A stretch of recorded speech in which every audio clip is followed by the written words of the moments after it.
Hello everyone. Finally, RBI has announced the first monetary policy for the current financial year, that is 2025-26, and as expected, major changes have been done, especially the policy rate cut has been witnessed. So in this particular session, we will be discussing all the important points related to the current monetary policy, and we will be discussing its impact on the current economic scenario, and in the end, I will also give you an overview regarding its impact on the Indian economy. If you want to download the PDF of this session, it will be available on my Telegram channel. You can just scan the code to join the channel and you can download the PDF for sure. So let's begin the discussion. What all things we are going to cover. First of all, we'll discuss what is Monetary Policy Committee. Then we'll discuss the latest updates related to repo rate, reverse repo rate, obviously standing deposit facility, MSF. That is, we'll talk about LAF. Then we'll talk about the impact, that is the GDP growth estimates, how they are impacted because of the current economic scenarios. Then we'll move ahead. We'll talk about the inflation estimates, that is what are the estimates for consumer price index inflation rate for the upcoming financial year, and most importantly, we'll discuss the development and regulation policies which have been announced in the latest monetary policy. And the most important question for which you all are worried about, and the most important question is, what is going to be the impact of this monetary policy on India's stock exchange, where the bloodbath is going on? And lastly, what is the impact, what will be the impact of this monetary policy on INR depreciation or appreciation with respect to US dollars? So let's get started, guys. We'll discuss the important points quickly. We start with the discussion, that is Monetary Policy Committee. Why I'm talking about Monetary Policy Committee? Because recently the members of Monetary Policy Committee were appointed, and the 3 new members were appointed, because of which this committee importance is there with respect to your examination. So yaad rakhiyega, Monetary Policy Committee is a statutory organization which is mentioned under the RBI Act 1934. To be very precise, it is mentioned under section 45ZB of RBI Act 1934, which is whole and sole responsible to frame the monetary policy. This committee comprises of 6 members. This committee comprises of 6 members, and this committee ought to meet at least 4 times in a year. So that means this committee should meet at least 4 times in a year. This is the first point which you need to remember. Second point is, in case of tie, that means 3 votes in favor, 3 votes in against the decision, then in that particular case, sir, 1 extra vote will be casted. In that particular case, 1 extra vote will be casted by the chairperson of Monetary Policy Committee. Don't worry, I'll discuss who is the chairperson of Monetary Policy Committee. And lastly, the decisions are taken on the basis of general majority format. We can call it a simple majority, that is 4 out of 6. A meeting can be termed as an official meeting only if at least 4 of the 6 members are present in that particular meeting. Then only the meeting will be counted as an official meet. Got it, guys? Moving to the next point. The next point says these are the 3 new members of the Monetary Policy Committee. If I give you the names, Sanjay Malhotra, M. Rajeshwar Rao, Rajiv Ranjan. These 3 are the RBI officials, out of which we all know that he is RBI Governor. And if I talk about the RBI Governor, he is the ex officio. He is the ex officio chairman of Monetary Policy Committee, which means that every member will be voting 1 vote. That means 6 members, 6 votes. But in case of tie, RBI Governor will cast 1 extra vote as a chairperson of this particular committee. And whosoever is the RBI Governor will be the chairperson of Monetary Policy Committee, because it is an ex officio position. Remember that these are the 3 new names: Dr. Nagesh Kumar. Then we have Shri S. Bhattacharya as well as Professor Ram Singh. These are the 3 new appointments done under the list of Monetary Policy Committee. So 3 RBI officials, and we have the other 3, that is the eminent economists, which are appointed for a tenure of 4 years. Now let's quickly jump.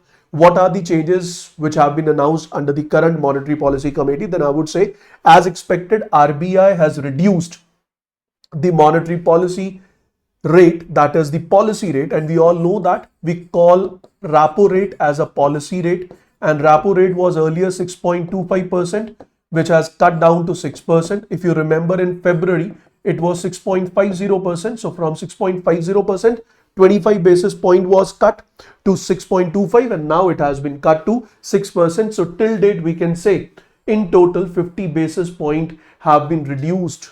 Repo rate is reduced by 50 basis points since February 2025. So this is the first thing which you remember. The second thing which you remember is that policy rate. As we all know, repo rate is the policy rate. Repo rate is always more than or greater than SDF. SDF is always greater than reverse repo rate. So reverse repo rate means when RBI accepts surplus funds from the banks against government securities, that is known as reverse repo rate. This is the rate which is paid by RBI, and it is 3.35%. SDF is again the rate which is paid by RBI against accepting the surplus funds of the banks, but without collateral. And if it is without collateral, in that particular case, rate of interest will be obviously more than reverse repo rate. But it is going to be less than repo rate, because repo rate is the rate at which RBI lend loan to the bank for short term with collateral, where collateral will be placed by the bank. After repo rate, we have the next one, that is MSF, which is 6.25%, and bank rate, which is again 6.25%. So bank rate is the rate which is charged by RBI in case of long-term lending done to the bank, and MSF is the rate which is charged by bank in case of loan which is taken by bank for short term without government security. So it's quite obvious it is always going to be greater than repo rate. So these are the new rates which you need to remember. That is, repo rate is 6%, SDF is 5.75%, and MSF as well as bank rate is 6.25%. The next most important point is RBI has decided to change the stance. RBI ने कहा है कि हम अपना stand बदल रहे हैं. We are moving from neutral to accommodative stance. I don't know how many of you are aware of this point, लेकिन अगर हम monetary policy stance की बात करें, neutral monetary policy stance का मतलब है that RBI is in a position that where RBI may increase the repo rate if required, RBI may decrease the repo rate if required, or RBI may maintain the policy rates constant depending upon the current scenario. That is known as neutral. मतलब भैया हम neutral हैं, जैसी economy की demand होगी, as per the economic demand, we will be making the policy rate changes. But what is accommodative stance? Accommodative stance means that RBI is very well aware now that economy is not doing very well, especially in context of growth rates. That means economy is not able to achieve the expected growth rates. In that particular scenario, RBI is clear that RBI will be decreasing its policy rates in order to increase the money supply in the market, and with increase in money supply in the market, demand will increase, and due to increase in demand, pressure on the production houses will come up, and production houses, they will start increasing the production, and we can achieve the estimated growth rate target. So yes, RBI has announced that we are going for accommodative stance, where either we will be decreasing the policy rate, or we will be maintaining the policy rate constant as per the requirement. We are now out of the format of neutral stance, and we look forward to achieve the high growth rates. We look forward to achieve the estimated growth rates, and if required, we will further reduce the policy rates to increase demand as well as production in the economy. This is not the first time that this type of initiative has been taken. It has been taken in the past as well. So these are the different types of stances. One is accommodative, the other one is neutral. In the near future, I will be coming up with a separate video where I'll discuss all these different five types of stances as well. But अगर मैं थोड़ी सी पीछे की बात करूं, थोड़ा past की बात करूं, I don't know how many of you are aware, but Covid के बाद, जैसे ही कोविड आया, कोविड आने के बाद आरबीआई ने कंटिन्यूसली अपने रेपो रेट को क्या किया, रिड्यूस किया. RBI has continuously reduced its repo rate. When RBI continuously reduce its repo rate or policy rate, that comes under the category of what? So that comes under the category of accommodative stance. That means during COVID, RBI was holding the accommodative stance. Uske baad, since COVID was, we have fought against COVID, we did really very well. उसके बाद जब समझ आया कि economy में inflation rates काफी ज्यादा है, तो इन इन्फ्लेशन रेट्स को कम करने के लिए RBI moved on to the other format where RBI started increasing the repo rate. So this is how the stance operates. Stance basically means what you are doing, what you are going to do in the near future. This stance basically help the other financial institutes to understand that how well the economy is going to perform or how RBI is going to change its policy rates in the near future. So this is accommodative stance, and when we talk about accommodative stance, we can say that in the near future we can expect that RBI may further reduce the policy rates if required. Moving on to the next point. So the next point is, if I talk about the RBI GDP growth estimates for 2024-25, it is estimated that Indian GDP will grow at a rate of 6.5%, which is not much of importance. Much of importance for us is 2025-26. So there are some positive factors which are going to support the growth, and there are some negative factors. We'll discuss both of them. So the factors which are going to support the economic growth in 2025-26 is sustained demand from the rural areas due to good agriculture produce which we are expecting, as well as revival of consumption in the urban areas because of tax rate cuts which have been announced. Second is fixed capital formation. Why fixed capital formation has increased? Due to the increase in government capital expenditure, and whenever the government capital expenditure increases, that means increase in capital, which will result in increase in productivity of the economy, and obviously growth rates will increase.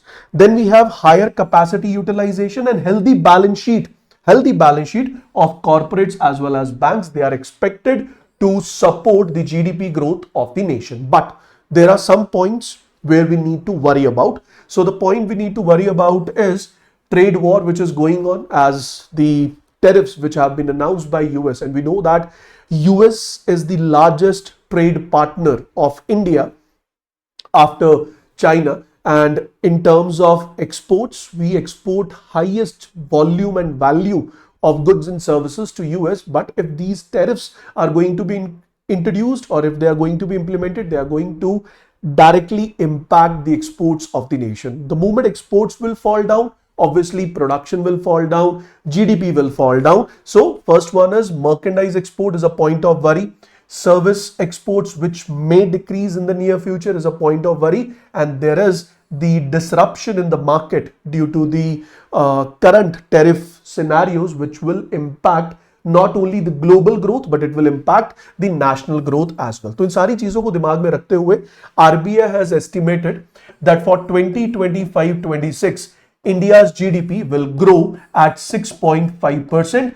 Earlier the estimate was, last time February में जब RBI ने monetary policy दी थी, at that particular moment in February 2025, RBI was estimating that economy will grow by 6.7%, but now this estimate has reduced, and it has reduced to 6.5%, which is really very important. You need to remember. The next point which you need to remember is, in case of CPI inflation rates, India is going to do wonders, because we know that RBI targets the controlled inflation range, which is 4% plus minus 2%. If I talk about the range, so that is minimum 2, maximum 6%. What is the best rate? So the best rate is 4%. And yes, in 2025-26, it is projected that India will be holding the best CPI rates, but with a low growth rate, with a low GDP growth rate, which is a point of concern we need to keep in our mind.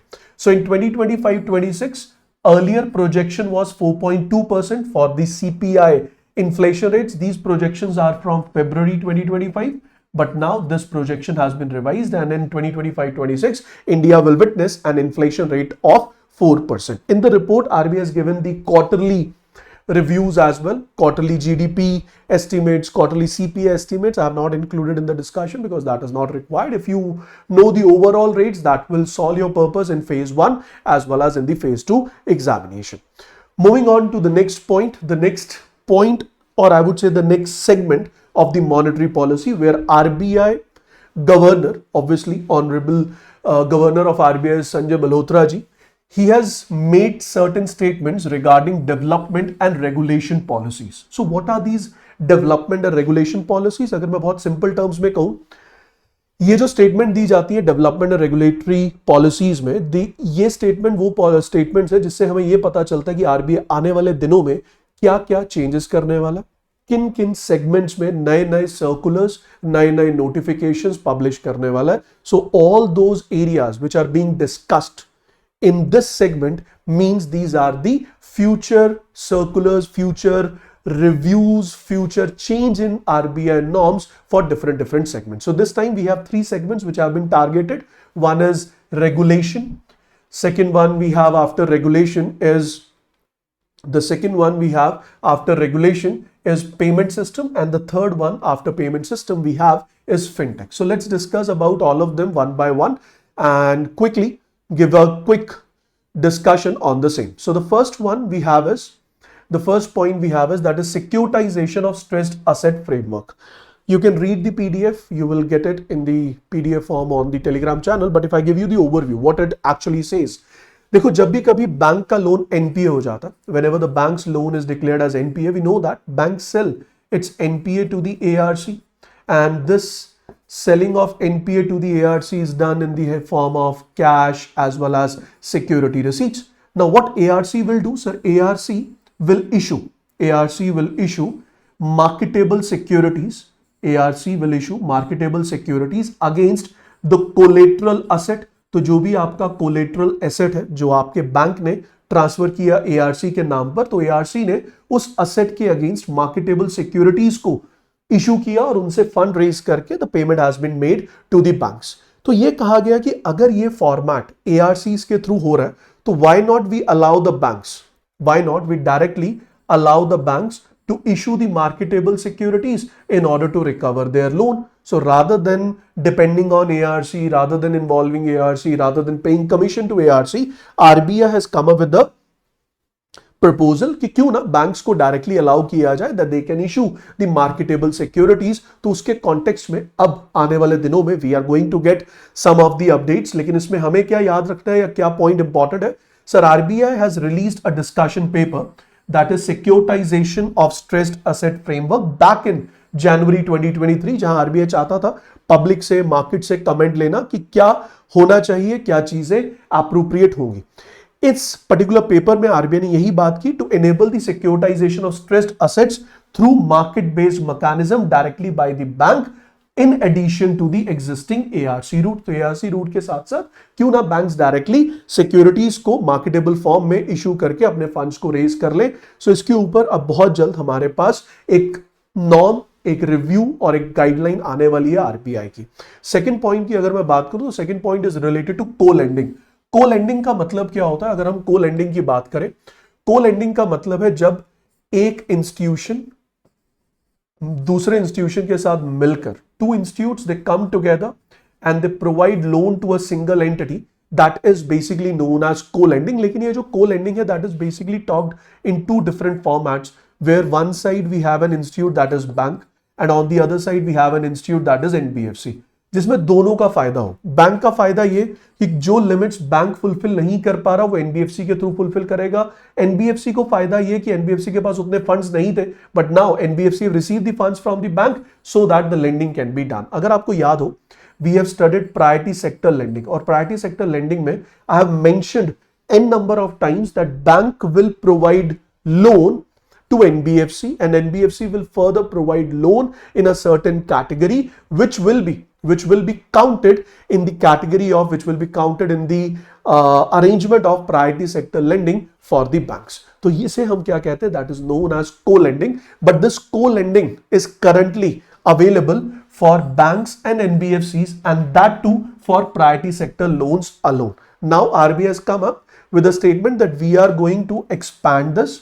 Co-lending will be available for all the different regulated entities and it will be available for different types of loans in the country. Obviously, details will come soon, but this is the context which has been discussed by RBI.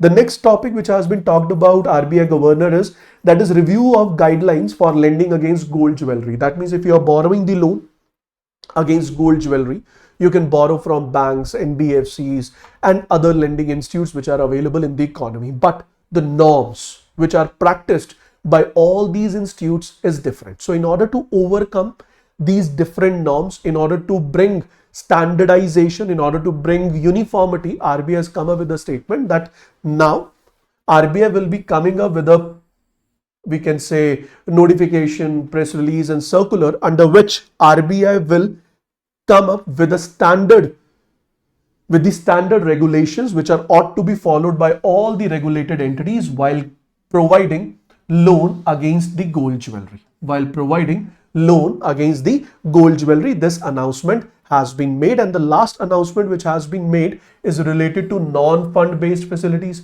Non-fund based facility का मतलब क्या sir? जब bank आपको loan दे, लेकिन जब आपको bank loan दे रहा है, that is credit which is provided by the bank, that is fund based lending. But if bank is giving you a guarantee कि अगर कल को आपने पैसा वापस नहीं किया, I will be responsible to pay, I am standing behind you, I am giving the guarantee in front of the lender. So all these services are known as non-fund, they are known as non-fund lendings. और ये जो non-fund based lending facilities है या फिर non-fund based services है, they are provided by all the regulated entities. But again, the norms, the guidelines, the rules and regulations are not the same. So RBI will again standardize, come up with the uniform regulatory and uniform regulatory framework for all the regulated entities while providing non-fund based facilities. Moving to the second last part.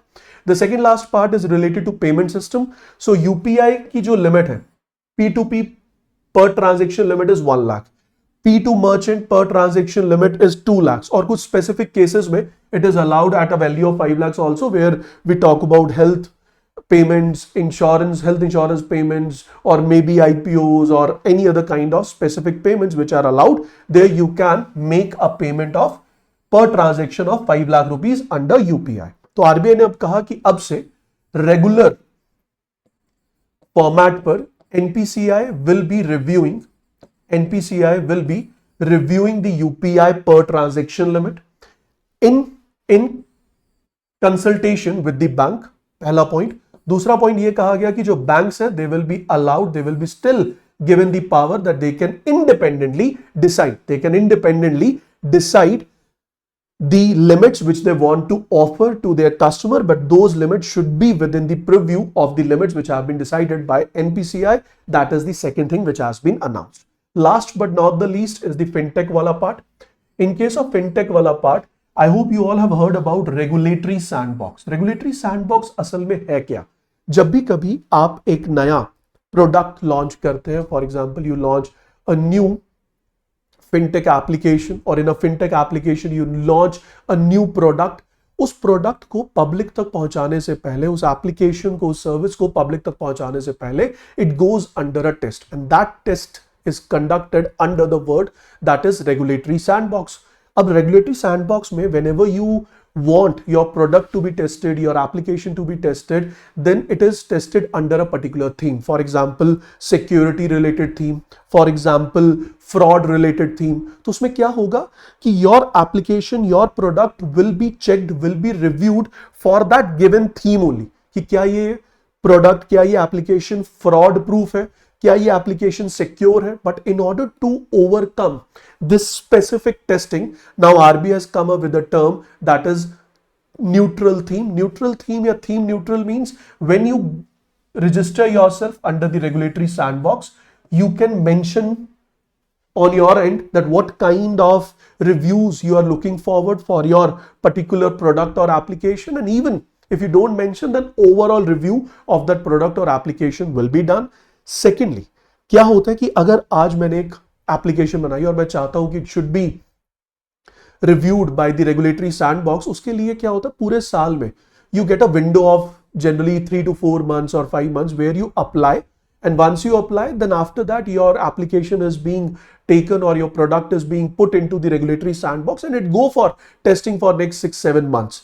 अब इसमें क्या कि अगर आपने वो पहले 3 महीने 4 महीने मिस कर दिए when you have to apply so that your product can be reviewed under regulatory sandbox, then you have to wait. तो आरबीआई ने कहा अब वेट करने की जरूरत नहीं है, we allow you to go for on tap. That means जब आपका मन करे you can come up with the on tap format, and even you can apply to register to get into the phase of testing for your product or your application on the previously launch themes. तो आज तक 4 themes तो पहले launch हो चुकी हैं, तो अगर आप उन 4 थीम्स पे टेस्ट कराना चाहते हैं वो ऑन टैप अलाउड है। और 5th थीम जो है आपकी थीम न्यूट्रल, उसके लिए आपके एप्लीकेशन रिसीव किए जा रहे हैं, और ये जो एप्लीकेशन रिसीव किए जा रहे हैं that will close, this window will close by May 2025। तो theme neutral and on tap. तो आने वाले दिनों में जितनी भी ये न्यू पॉलिसीज या मैं कहूं कि ये जो न्यू सर्कुलर्स आरबीआई द्वारा आएंगे, they are going to be really very important. So stay tuned because on Tuesday, Thursday, Saturday on the same platform at 5 PM we cover the finance current affairs, और ये सारे circulars बहुत detail में आने वाले दिनों में कवर किए जाएंगे। Do reply in the comment section if you have any doubt regarding this particular session, and do share your feedback and suggestion regarding the monetary policy April 2025. Bye bye guys. You can download the PDF on the given on the given Telegram channel, and do not forget to comment in the comment section. Bye bye guys. Good luck. Take care.